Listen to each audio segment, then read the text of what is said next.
बिस्मिल्लाहिर्रहमानिर्रहीम। अस्सलामुअलैकुम। Welcome back to learn maths with Zoya Khan. उम्मीद करती हूँ आप सब लोग खैरियत से होंगे। लास्ट टाइम हम लोगों ने चैप्टर नंबर 7 को कंप्लीट किया था। आज हम लोग चैप्टर नंबर 8 को शुरू करेंगे, linear graphs and their applications.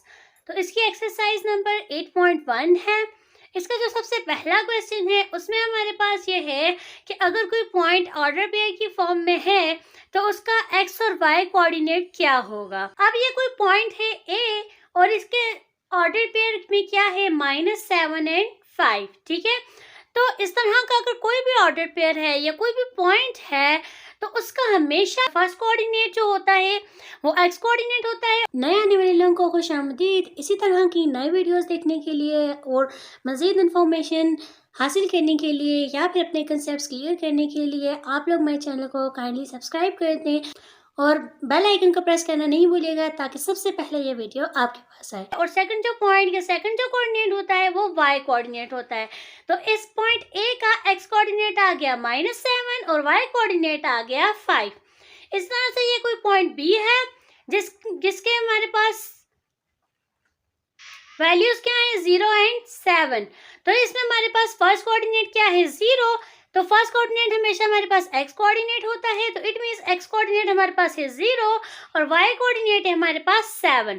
First coordinate हमेशा एक्स कोऑर्डिनेट होता है और सेकंड कोऑर्डिनेट हमेशा वाई कोऑर्डिनेट होता है। अब हमारे पास क्वेश्चन नंबर 2 है।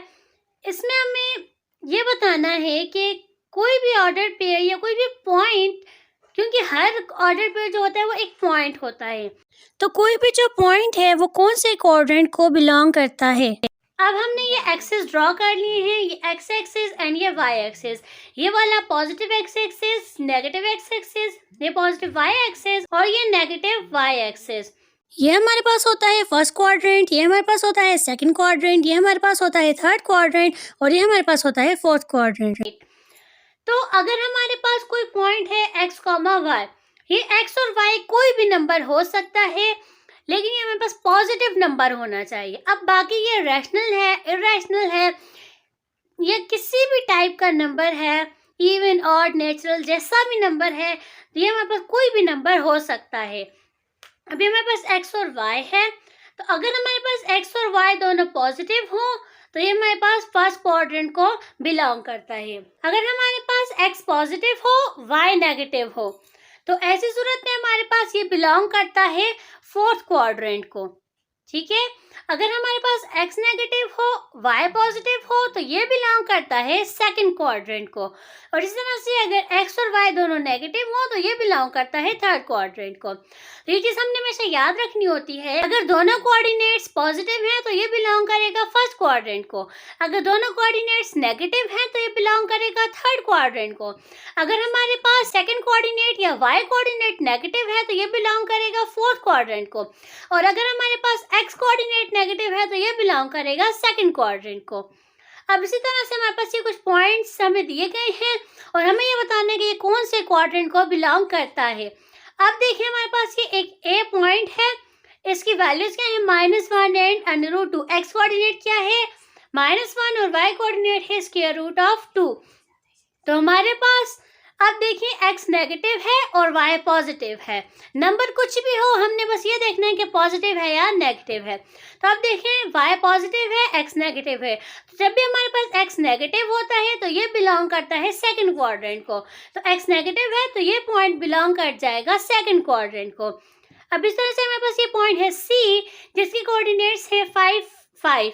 एक्स कोऑर्डिनेट भी 5, वाई कोऑर्डिनेट भी 5। अब दोनों पॉजिटिव हैं तो जब भी दोनों कोऑर्डिनेट्स पॉजिटिव होते हैं तो ये बिलोंग करता है फर्स्ट क्वाड्रेंट को, तो सी बिलोंग कर जाएगा फर्स्ट क्वाड्रेंट को। अब हमारे पास इसका फोर्थ पार्ट है, एक और पॉइंट है डी जिसके कोऑर्डिनेट्स क्या है 3 एंड -5। एक्स कोऑर्डिनेट 3 है, वाई कोऑर्डिनेट -5 है। अब अगर हम देखें तो यहाँ पे एक्स कोऑर्डिनेट पॉजिटिव है और वाई कोऑर्डिनेट नेगेटिव है, तो जब भी हमारे पास वाई कोऑर्डिनेट नेगेटिव होता है तो ये बिलोंग करता है फोर्थ क्वाड्रेंट को, तो डी बिलोंग कर जाएगा फोर्थ क्वाड्रेंट को। अब हमारे पास नेक्स्ट पॉइंट है ई जिसके कोऑर्डिनेट्स क्या है -√5 एंड √7। तो हमारे पास x भी नेगेटिव है और y भी नेगेटिव है, और जब हमारे पास दोनों कोऑर्डिनेट्स नेगेटिव होते हैं तो वो बिलोंग करता है थर्ड क्वाड्रेंट को। तो यहाँ पे हमारे पास e बिलोंग कर जाएगा थर्ड क्वाड्रेंट को। अब इसके बाकी क्वेश्चन भी इसी तरह के हैं। आई होप आप लोग कर लेंगे। अगर आपको किसी चीज़ की समझ नहीं आती तो आप मुझसे कमेंट सेक्शन में भी पूछ सकते हैं, या फिर आप मुझे इंस्टा पर DM भी कर सकते हैं। आज के लिए इतना ही, मिलते हैं हम नेक्स्ट वीडियो में। तब तक के लिए अपना ख्याल रखिएगा, लाइक शेयर एंड सब्सक्राइब करना नहीं भूलिएगा। अल्लाह हाफिज।